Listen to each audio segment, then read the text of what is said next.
If, for example, you understood the way of repentance, that was the way that you like to follow, you would be in church instead. So I'm starting out with this way because it's the most difficult for probably most of you to understand, and the most repugnant. The extreme of repentance, you know, of course, is the penitente cult. In Mexico and the southwest here, among the Indians, an extreme of identification with Christ and his crucifixion, kind of self-torture.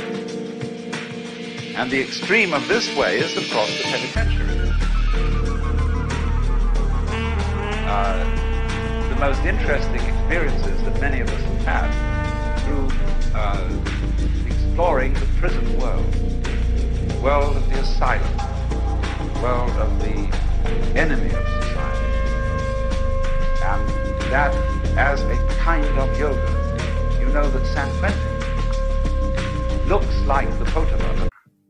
If, for example, you understood the way of repentance, that was the way that you like to follow, you would be in church instead. So I'm starting out with this way because it's the most difficult for probably most of you to understand, and the most repugnant. The extreme of repentance, you know, of course, is the penitente cult. In Mexico and the southwest here, among the Indians, an extreme of identification with Christ and his crucifixion, kind of self-torture. And the extreme of this way is, of course, the penitentiary. The most interesting experiences that many of us have had through exploring the prison world, the world of the asylum, the world of the enemy of society, and that as a kind of yoga. You know that San Quentin looks like the Potawatomi last, the great Tibetan monastery. It's the same, almost the same architectural design. And I lecture at San Quentin about once a year. And the most extraordinary question and the most attentive audience, lots of them. It is a kind of monastery, as asylum, you can say, So I'm just saying these general things to give you an outline of the speech to follow.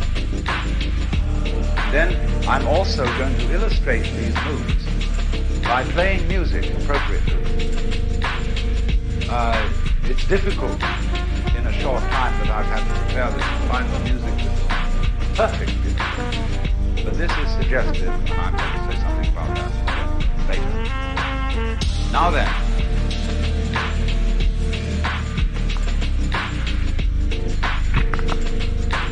let's go back to the fundamental assumption that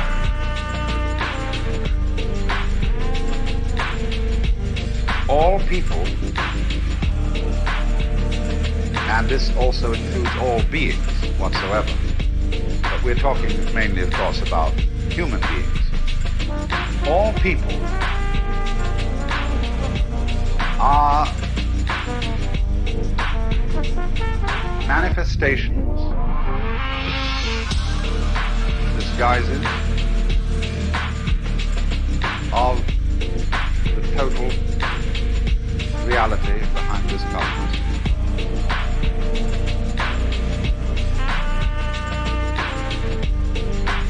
And that if that is so, there are not any mistakes.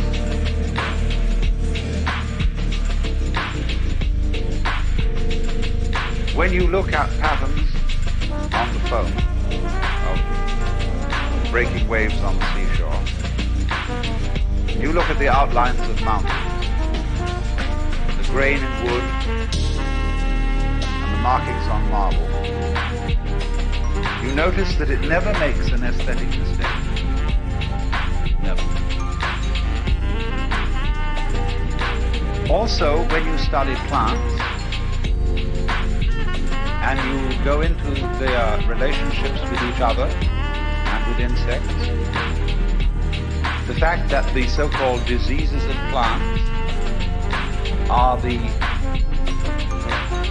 full life of some other kind of organism having a ball. And you see this complexly interrelated world, and you realize that it all hangs together. That everything outside the human world is a system of balances where you couldn't have really any form of life without the others going on too. There have to be friends and there have to be enemies. Because if there aren't enemies, the friends get too prosperous. And they kill themselves by their excess of adulation. So they're constantly being pruned by various kinds of enemy species. And what is, when you got down there and you suppose you identified yourself with a certain plant, you would thoroughly object to, if you were a lettuce, to the snails eating you up. And also a person who gets identified with lettuces, you see, say somebody who grows lettuces for his living, gets mad at the snails. But actually,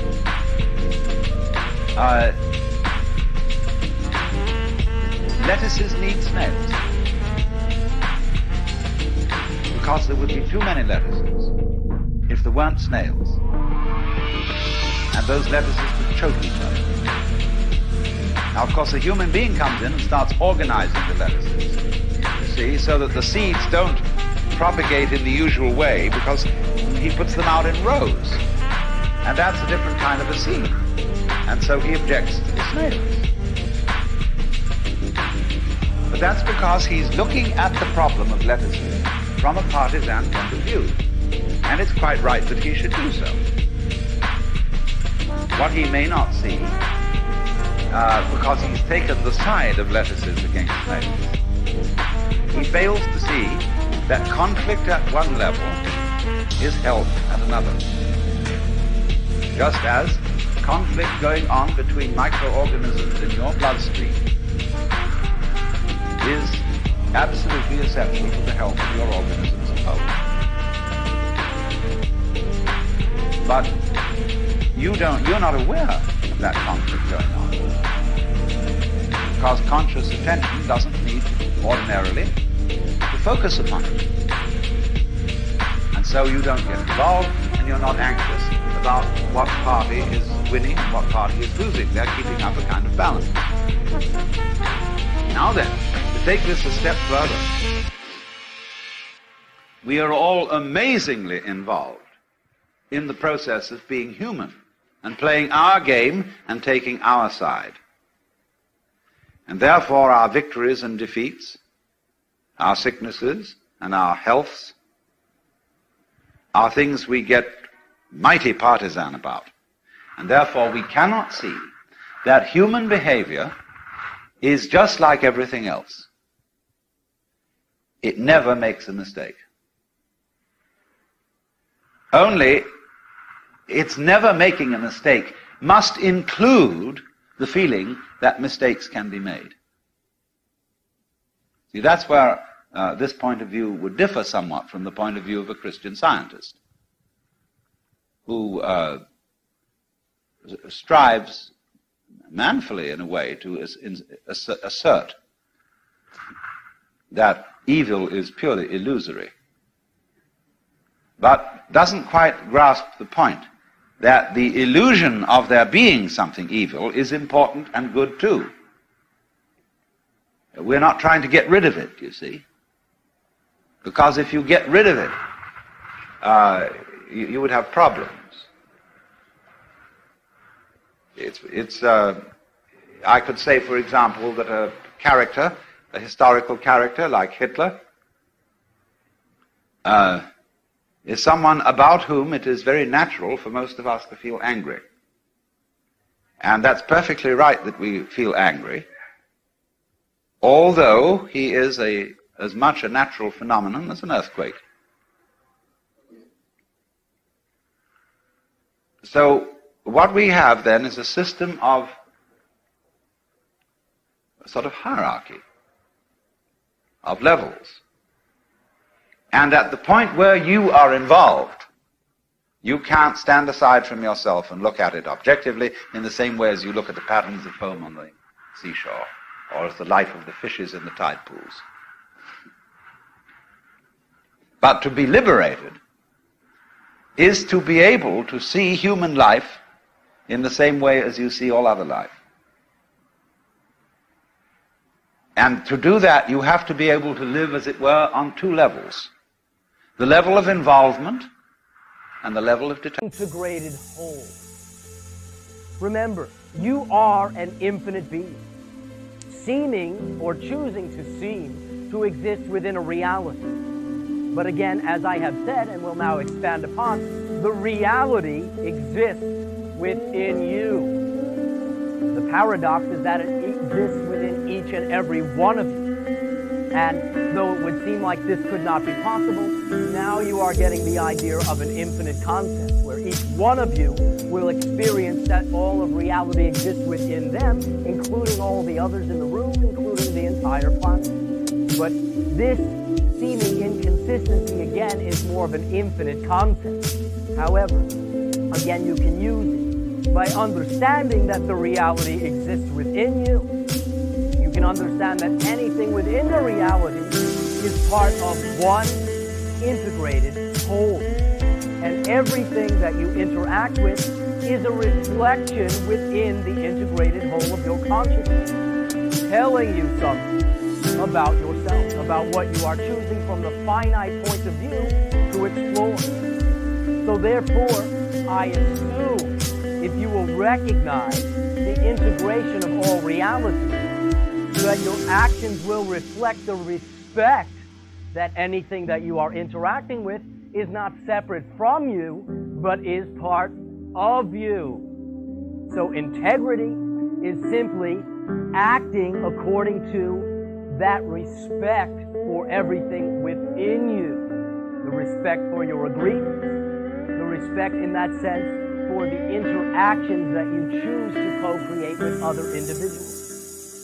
One other way to look at integrity, well, is this particular option, can I act upon it with integrity, is to again superimpose any individuals that you are dealing with upon yourself. Perhaps going something like, well, if that were me, would I like it if someone did that or interacted with me in that way? Perhaps one of your phraseologies upon your planet simplifies it, doing unto others as you would have them do unto you.